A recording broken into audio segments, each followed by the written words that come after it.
So I think that's just really encouraging for us, that the scarier images of the Old Testament's view of this great and terrible day of the Lord have been poured out on Jesus. And so now we can read them in a light way and focus maybe not more, but in a special way on how the Spirit's been poured out on all flesh.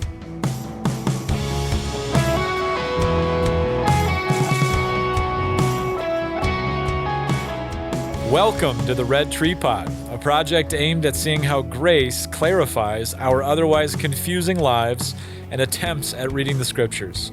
I'm your host, Davis Johnson, and in just a few moments, I'll be joined by my co-hosts, Chris Wachter and Laura Reines. As every other week, we walk through a few passages in light of the gospel before looking at a "but what about" part of the Bible that seems to fly in the face of grace, but maybe doesn't. We're glad to have you with us.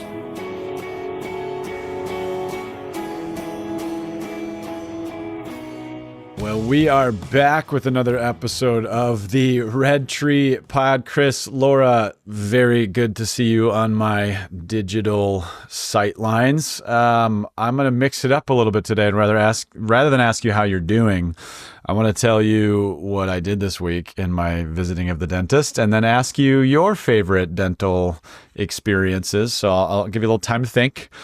But I bring this up because I am currently in a season without dental insurance, and so I confess I have not been to the dentist in a while. Pretty easy appointment to dodge and not get on the old calendar when you got to pay out of pocket.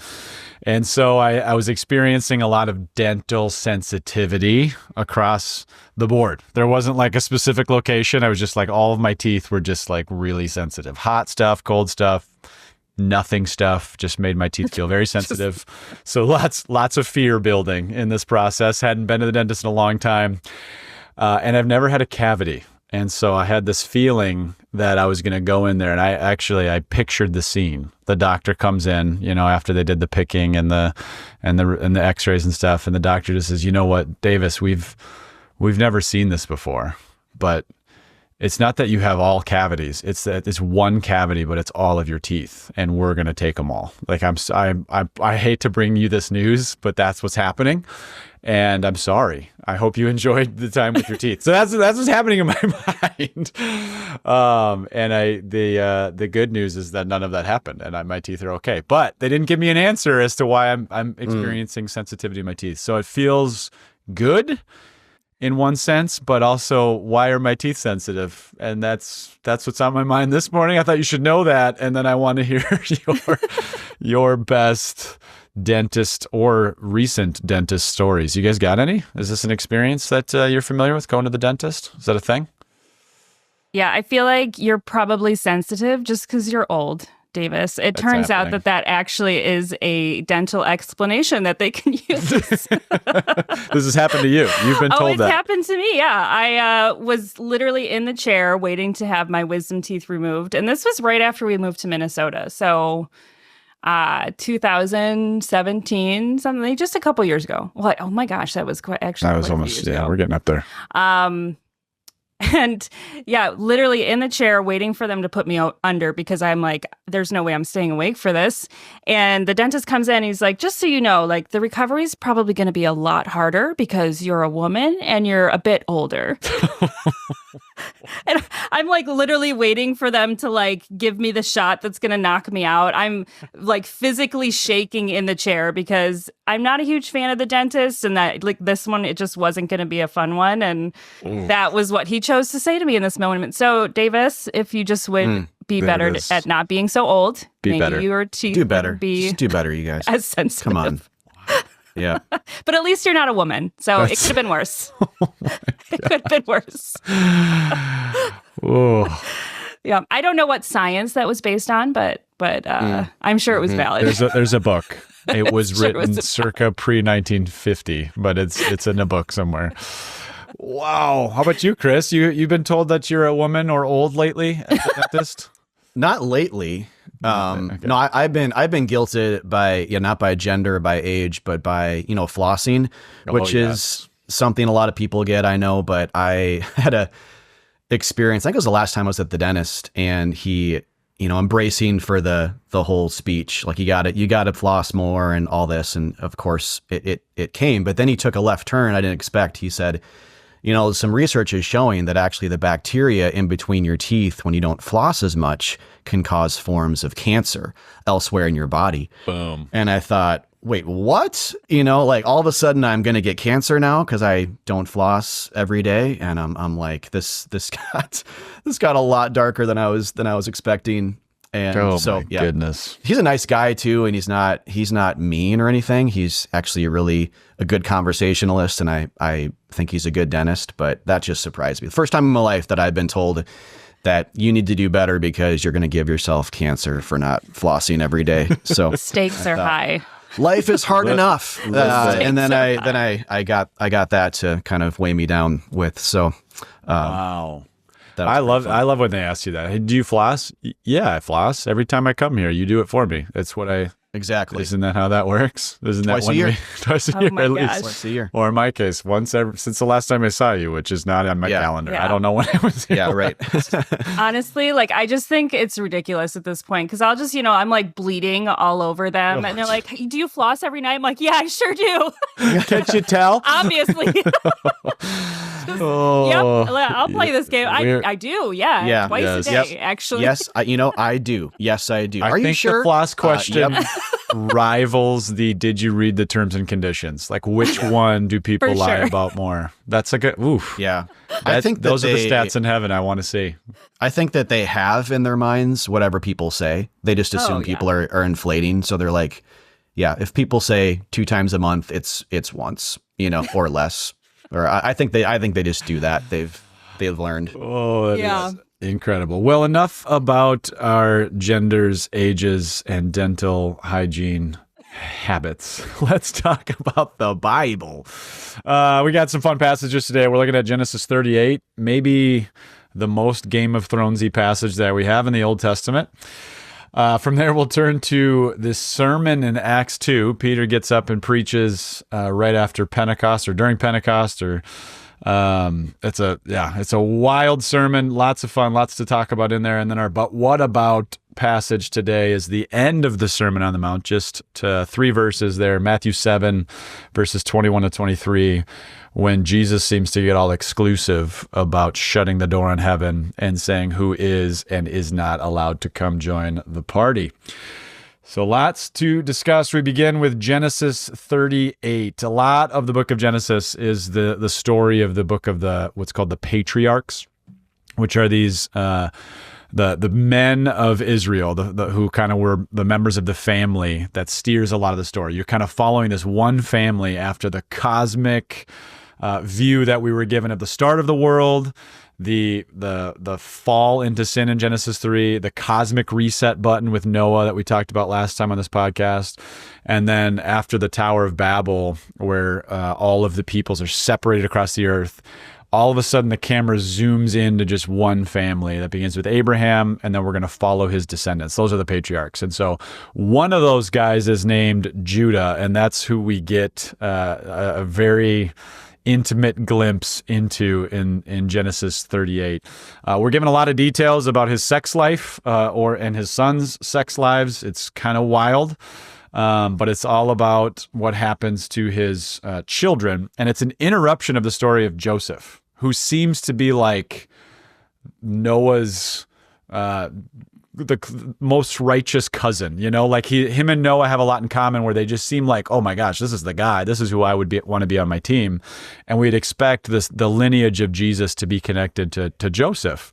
But instead, it's connected to his brother Judah, who's not an upstanding character. And so while we're getting this whole intimate background of Joseph's life, we're given this interruption with Genesis 38, which zooms in on Judah's life as he gets older, marries, has 3 sons.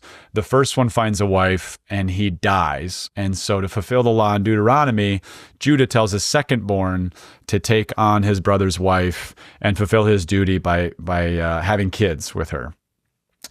He does half of that by marrying her, but then intentionally not having kids with her, despite having sex with her. And we're given all the details of that. Again, this feels very Game of Thrones-esque.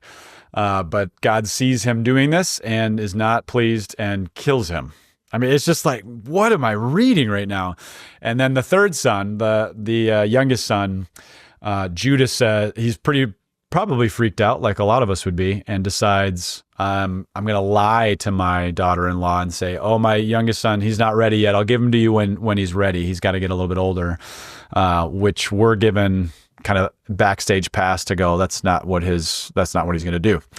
And so then we're given this very strange scene years later, but only a few sentences later in the narrative, where Tamar, the daughter-in-law, pulls one over on Judah by pretending to be a prostitute so that he sleeps with her, and then has him pledge to her that he's going to deliver on payment by giving her an article of clothing or a scarlet cord or something, and a staff. And then 3 months later, she's starting to show signs of being pregnant, and Judah is told this, and without missing a beat, just says, this girl's got to burn. Just on, like, right away, it's just like, all right, this girl's dead. And on the way, it seems like, to being burned, Tamar brings out the staff and goes, okay, well, tell my father-in-law, the baby that's in my belly belongs to the one who owns this. And it's just this like mic drop moment. It cuts Judah to the quick, and he repents and says, she is more righteous than I. And then he is changed. And so that's the nitty gritty of the story. It's a lot. It's probably a place that, again, because it feels so much like Game of Thrones, maybe if you hit it in your devotional, your eyes glaze over, or you turn it really fast, or you're just like, I just don't, what does this have to say to me in my actual life here in the 21st century? But there's a lot in it. There's a lot in the details. There's a lot in the story itself. And then God choosing to work through Judah's line. What's standing out to you guys? Yeah, I really love and appreciate stories like this in the Bible, of which there are quite a few. I think before I started reading through it kind of cover to cover, I didn't really understand the depth and the graphic details that I was in for, because I was used to kind of hearing the glossed over, churchified versions of these stories where we kind of like nip and tuck the hard parts to kind of get to the gospel center. But I think we do ourselves a disservice when we do this, because it's written like this. It's, divinely inspired like this for a reason. And I think it's to make sure that we don't do what we are so naturally wanting to do as humans, which is to like hide our mess, right? Like, look at social media. We are given the opportunity to share the aspects of our lives with everybody that we know, and then some, and we only share the good stuff. And this kind of strips that away from us reading about ourselves in the Bible and only seeing the good things. And what that allows us to do is to understand how desperate we are just as humanity for a savior, because who would be like, this is my story. Let me tell you about my father-in-law. No one's going to offer that up, excitedly. But this gives us the grace to understand what kind of mess we were in, but also what kind of mess Jesus willingly stepped into. He is born from this. You mentioned it really casually, but just, one of the sons that is in her belly at the end of this story is Perez, which is in the line of Christ. And like you were saying, like, we would feel more comfortable if Jesus came from like a Joseph type character, but we see right back to back, right? Judah betrays Joseph, and he's like, I think we should sell him because that's going to be easier. And then he does this to Tamar. And then that's the mess that Jesus ends up being born into. And I think it's so important for us to understand, like, genealogically and then physically, just being born and put in a manger and just all of that, how he came into this world. He's coming into this mess that he is coming to save us from. And what is that? How important is that? That is the kind of God we serve, that he's not coming from this like high king lineage and he, lowers himself to, save his lowly people. Like, he's coming up from the muck and the mud and the mess to save us from that, because he's our only hope. We'd never be able to swim out of this mud puddle on our own. So, and I'm excited to hear what you guys have to say about this, because I think there is so much gospel in like the nitty gritty, awful details of this story. Yeah, I think what helps with these kind of patriarchal stories, like you were saying, Davis, the story of the patriarchs and these genealogical stories, is to identify which line Jesus comes from, and then to look for how that clues us into what what's going on there. And Paul does this in Galatians 4, which we talk about a lot in this podcast, with the story of Abraham and everything. But Judah is in the line of Christ. And even a chapter later, I was just thinking, as you guys were talking about how Joseph is this kind of upstanding figure. And you said this, Davis, but like he has this kind of big moment of resisting Potiphar's wife's sexual advances, kind of a high moral moment, which is a great thing. But God says, actually, I'm going to come through Judah and not Joseph, which it's so backwards, right? And we get this, like you're saying, Laura, this high message, this high message of grace that God is saying, I'm going to come through. I'm not going to be repelled in one sense by sin, even though I'm going to judge it. I'm against it. I'm the God of light and goodness. I'm going to bring it to an end. He's going to come into the world in a way that won't crush us. And what I like to look at, in addition to all of that, is to look at a story that, when I read this story, it reminds me a lot actually of the story of Jacob and Leah and Rachel, which I won't go into in too much depth, but there's a story there about how Jacob's kind of tricked by Laban, his father-in-law, and he wants to marry Rachel and works 7 years, and I think another 7 years, I believe 14 years to kind of win her hand. And then on the night of the wedding, Laban just says to Leah, this other woman who Jacob wasn't attracted to and didn't want to marry, he basically says, go into his tent and kind of disguise yourself and just appear to him. And she does. And Jacob wakes up the next morning having slept with Leah, and she reveals himself to him, and he's like, what is going on? It's this weird backwards moment. But I think like what you see in Genesis 38 is very similar, where in both stories with Leah and here with Tamar, there is offspring produced in an unplanned way. There's this unplanned sexual encounter that's full of sin. It's wrought with kind of mischief and tricks and in both stories. And yet God is saying, I'm going to bring my son through this line of unplanned sexual encounters and not planned or not work. I think this is where you see a theme or almost an allegory of two covenants, where Judah was not seeking another son, but it happened anyway by another's intention and work, Tamar, and God was behind it all. In other words, life is truly going to come not from our intention and work, but passively by grace. It's going to surprise us. It's going to almost trick us, because it's going to come completely apart from our best, not just best like moral days, which, like you were saying, Laura, is a huge part of this, but it's going to come apart from all of our plans and intentions. So no one can say, I did that.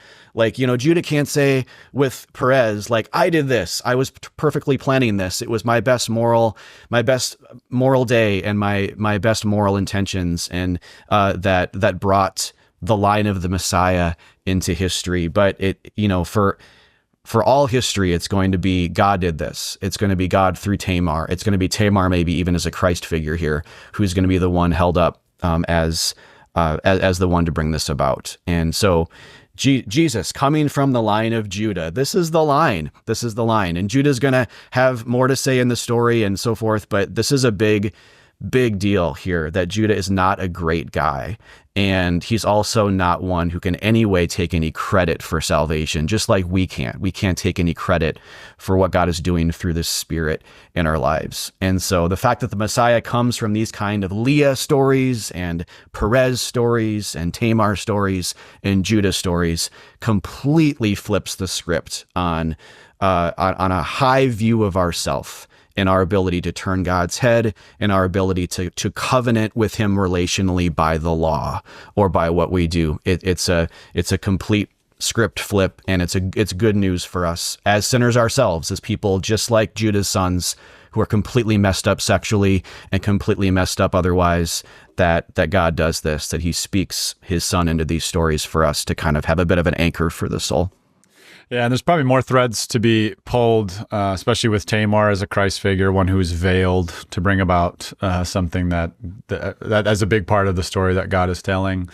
There's a lot to examine with regards to Judah withholding his son, whom he loves, now his one and only son, because the other two have died, rather than freely giving out of love. But the thing that strikes me most, I think, is the transformation that happens in Judah. He's he says that Tamar needs to die, and he has authority to do it, and he has the full backing of God's law to do it, actually, even though he should die too, but he's not seeing that. He's blind, he's deceived, he's dumb, and he's self-righteous. He's saying she's got to die. And then the moment he sees his staff, the thing that she puts forward is like, well, the kid actually belongs to this guy, and he sees it's him. He has just this utter heart awakening moment to his transgression and his sin.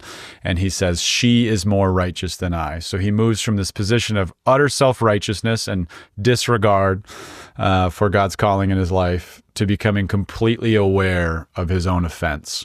Reminds me a lot of that. Lord of the Rings is making a comeback with this Rings of Power show on Amazon. But even if you hadn't seen that, you've seen the Balrog in the Lord of the Rings, which is this dark shadow and fire figure in the caves of Khazad-dûm. And it's this figure that Gandalf goes toe-to-toe with, right? The famous "You shall not pass." This gnarly, detestable beast that lies at the heart of the minds of the dwarves. And you're just given more of the backstory of that in Rings of Power, which I love. And the deeper they dig, the more unlikely they're going to encounter this fierce, dark, demonic-like figure. But none of us can actually, of our own accord, dig down into our own caverns of our heart and find that Balrog there, even though we have one, right? And in this moment, in this awful Games of Thronesy type scene that we have in the Old Testament, we see him come face to face with this shadowy, fiery, demonic thing that lives within him, that of sin, which we just often do not have eyes to see. And in that, mercy transforms him, and not in the sense that he's going to do something now to fix it. It's that he's coming face to face with the darkness that lives in his heart. And from that point forward, God is now going to use him and bless what's happening. And you see that in the rest of Genesis, right? He's going to be the brother that positions himself as a sacrifice for Benjamin when Benjamin's life is going to be threatened in the Joseph story. And then at the end, he's going to be given the ultimate blessing in Genesis 49 of just this utter surprise of language that resembles the gospel in ways that almost sings, like it comes off the page. It's so remarkable. For the sake of time, let's turn to Acts 2, verses 14 to 41. This is Peter's sermon again at Pentecost. They had just had their moments of the tongues of fire coming down on them, and then they, rather than staying there, I mean, that's something that always blows my mind. You think you'd stay inside and just I'm having a holy moment. They're sent out, and they go and they proclaim the gospel to everybody that's around, and they're speaking in tongues, which we're given a description of, meaning the specific languages of all of the people that are around at that time. And people are hearing the gospel in their own language, and many come to believe. In fact, we're told 3,000 come to believe. And the sermon that Peter gets up and preaches next is the fulfillment of prophecy being connected to Jesus' specific life, death, and resurrection. And then we're given a few psalms along the way, and a call to repentance and be baptized. And then that's when we're told that the crowd responds in pretty marvelous ways. And so curious what is standing out to you guys as we look at Peter's sermon here in Acts 2. This is how you structure your sermons, I'm sure.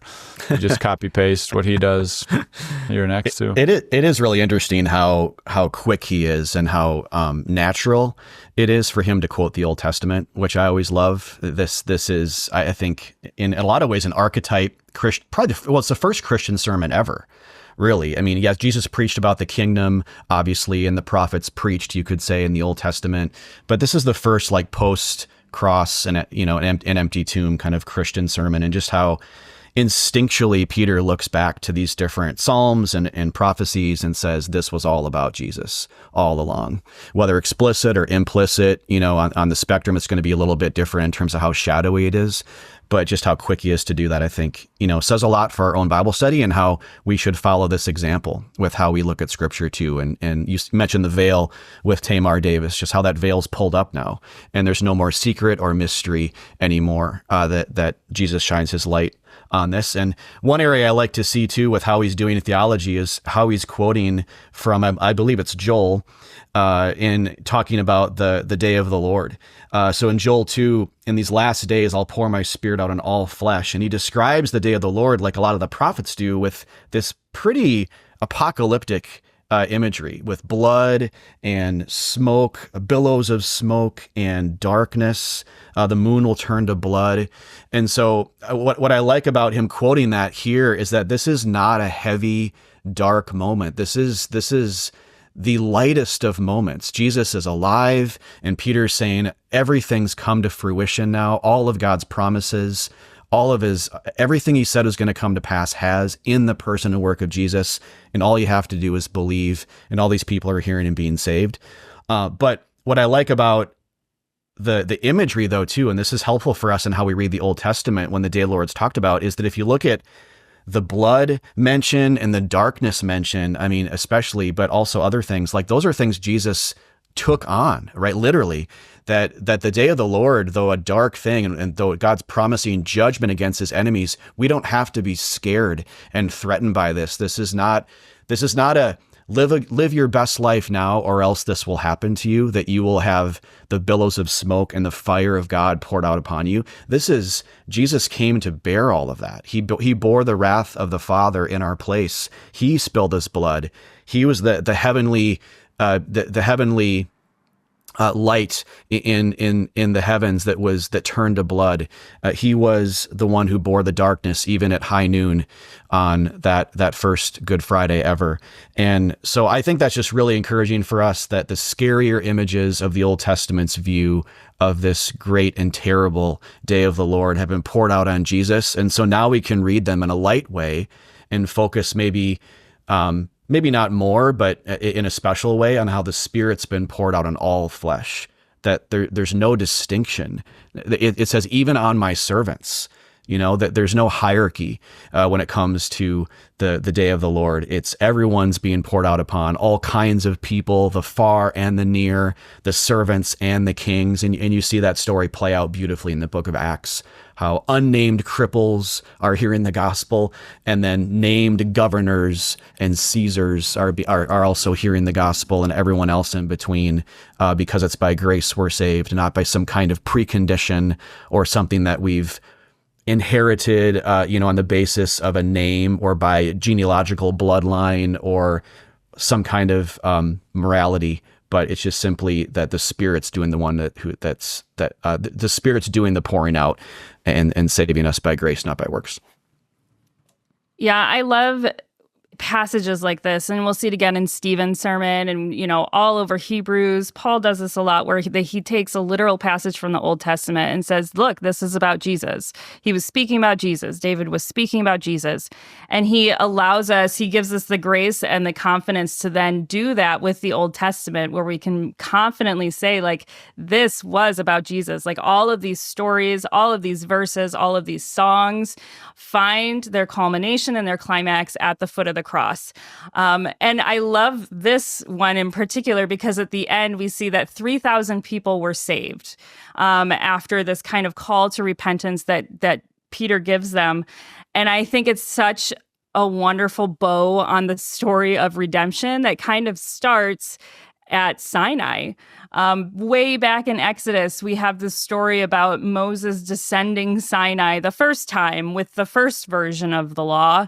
And he comes into chaos. He comes into the people of God worshiping a golden calf. And that's where he throws the tablets down and they break. And what happens from that, what comes from like the law descending on the people, is he basically tells the Levites, like, hey, take up your swords. Let's go bring the justice of God to these people. And 3,000 people fall that day. When the law of God descends on the people of God, 3,000 people immediately lose their lives. Now here we have Jesus ascending. And now the call is not like, pick up your sword because death follows me. It's repent and believe because life follows me. We have this complete reversal of the entire biblical narrative. We have this like final nail in the coffin. That's actually a very terrible imagery. Final last nail out of the coffin. I don't know. That's it. We got it. Nailed it. Thank you. Yeah, I actually had that one written down. But this final like transitionary like exclamation point from this old covenant to this new covenant. And now, like you were saying, like now we are officially hearing Christian sermons that are based on the back of the death of Jesus, that's the life-changing thing. So I love this like full circle culmination of our walk with God, from the law of God to the grace of God through Jesus. Yeah, because the Christian message is not just what we heard in Genesis 38, that you have a dark force within your heart. It's that Jesus died for you with the dark force within your heart. This man, let me read to you Acts 2, 23 to 25. This man was handed over to you by God's deliberate plan and foreknowledge, and you, with the help of wicked men, put him to death by nailing him to the cross. But God raised him from the dead, freeing him from the agony of death, because it was impossible for death to keep his hold on him. I was struck even this morning by that language of that God freed him from the agony of death, because it was impossible for death to keep its hold on him. Because I often think of the agony of death as associated with like the experience of death as it's happening. And we live in such a time where it's just, death is just like, that's the end. Eat, drink, and be merry, for tomorrow we die. But the Christian message is not that. It's tomorrow we die and then face eternity and the agony of death, as is described here in Acts 2. And it is that. It's an agony of death. One of my favorite graphic novels, maybe it's the only graphic novel I've read, and that's why it's my favorite. It was recommended to me. It's called The Harrowing of Hell by Evan Dom. It's very short, but it's these vivid pictures of Jesus actually entering the agony of death. Like after he dies, he goes into the gates of hell, and with these very meek eyes, even like the way this artist captures his eyes and it's not a timidness, but it's a meekness. That's his great weapon, that he goes towards the darkness with love towards enemies, love towards the brokenness of the world. And you just see him scene after scene undoing these terrible forces of darkness and breaking chains that hold people up in reality. He's setting them free as he's going to die. This is why he died. He went to go do this. And yet he himself was first freed from the agony of death at the resurrection so he could go and do that. So I just find that to be remarkable. A remarkable image in and of itself, that Jesus himself was freed from the agony of death. So he could say to you and I have set you now free from the agony of death. Repent and believe and follow. Life-giving words. Let's turn the page then to the "But what about" section that we have for today from the end of the Sermon on the Mount. The Sermon on the Mount can be found in Matthew 5-7, and this is right before the very, very end, and it's verses 21-23. I'll just read it to you. It says this: "Not everyone who says to me, 'Lord, Lord,' will enter the kingdom of heaven, but only the one who does the will of my Father who is in heaven. Many will say to me on that day, 'Lord, Lord, did we not prophesy in your name, and in your name drive out demons, and in your name perform many miracles?' Then I will tell them plainly, 'I never knew you. Away from me, you evil doers.'" So this is about what about passage for a couple of reasons. One of which is that it is connected to the Sermon on the Mount, which we all read badly. I think this is a safe space we can say that. We're often turning to this amazing sermon that Jesus gave and reading it like it's all prescription. It's all of what God is telling us to do, and if we just go and do it, we'll be okay. And when we do that with this section in particular, we're left completely missing the message, because Jesus really is saying to people, you're mixing up approval with your achievements, your good, holy, and righteous achievements, your command of obeying. But get away from me, you law keepers. You're not actually keeping the law. You are actually furthering lawlessness in your thinking you're completing the law, which is wild in and of itself. And it also offers a lot of good news in probably some unexpected places. Like, it sounds pretty scary on the surface because of the exclusivity of it. Get away from me, the doors are shutting. But why are the doors shutting? That is where the surprise of the good news is found, even in this passage that might seem scary at first. And so I'd love to hear you guys just elaborate a little bit more on the good news that can be found here in this tricky passage. It is tricky. I've always, when I talk about this passage, and I felt this too personally, but when I talk about it with people, I think it's a good thing to just acknowledge that it's heavy, because it obviously is. I've had some people tell me it's the scariest thing they can ever remember Jesus saying, to their memory in terms of when they read the Gospels. But when I think about this passage, I'm reminded that becoming a Christian isn't an incantation. In other words, where we can trick God into saving us by doing all the right things or saying the perfect spell or enchantment of a prayer in order to like turn his head.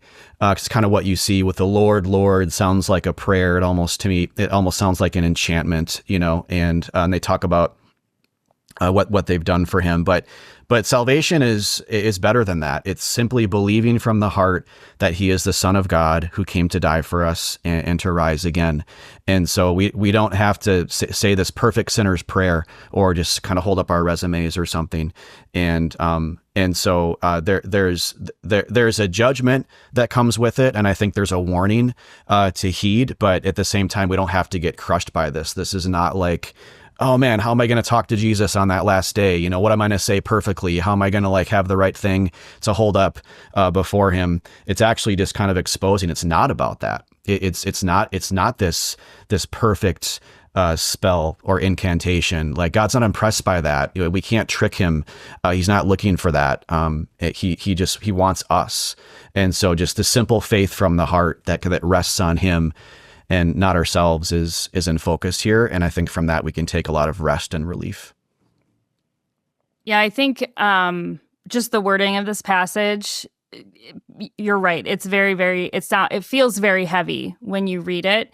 But I think if we look at it in the light of the cross and the light of grace, it is actually probably very, very freeing. And I think it's the same thing that we just saw in Acts, right? We have this transition coming, and really the Israelites shouldn't be super shocked that this transition is coming, because all over the Old Testament we have God saying things like in Isaiah 1 and Psalm 40, like, I don't like your sacrifices, like they stink. I don't want them. I don't want those anymore. And so he was paving the way, like, there's something else that you need to do in order to be right with me. Or in fact, there's something that I am going to do so that you can be right with me. And I think the fact that they're like, didn't I do all of these things? I cast out demons and I did this and I did this. Like, what's going on? And he actually calls them like workers of lawlessness. Like, the working is not the point anymore. That's where we're going. Like, your identity is not going to come from the list that you completed and you come to me at the end of days, like, look what I did. Like, your identity is going to be like, look what I couldn't do, but I repented and I believed and I clung to you. And that's where our salvation comes from. And I think it's hard to swallow sometimes when we have to really sit in that space where we understand that our salvation is not in our hands. It's not in our pocket. It's not something that we can kind of work away at, chip away at and do the list and then bring to God and be like, didn't I do great? Because he's like, no, I did great. And that's the point. I did great because I love you so much. And I knew you couldn't do it, but I love you so much and I needed you with me and I wanted you with me. And I think when we can do that with verses like these and passages like these, where we can kind of undercut it with the grace of God and the love of God, they can just be freeing. They don't have to be crushing. They can free us with the grace and the mercy that Jesus offers us freely at the cross. Communion's a good picture of this at the end of a church service or wherever your church does it. It's not us walking up to receive the elements of the broken body and the spilled blood with something in our hands that we've done. It's not the thing that we did this week to go, God, see, can I take now? It's that we come with nothing in our hands, empty hands, to receive what God has done and be reminded that the way that you know the Lord is not based on your resume and the things that you've done to fulfill his commands. But instead, it's your coming to the table with the burden of Judah, an awareness of your need, and the desire to receive mercy, because that's where transformation happens. It's at the end of our rope, not at the top. It's often been said, and I think that's really good news.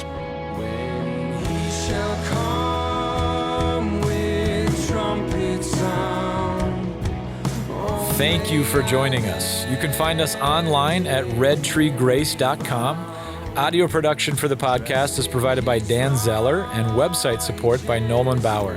If you've enjoyed what you've heard, do consider dropping us a rating wherever you get your podcast to join us in giving away the always better news of God's grace. Thanks again for being with us. On Christ the Son.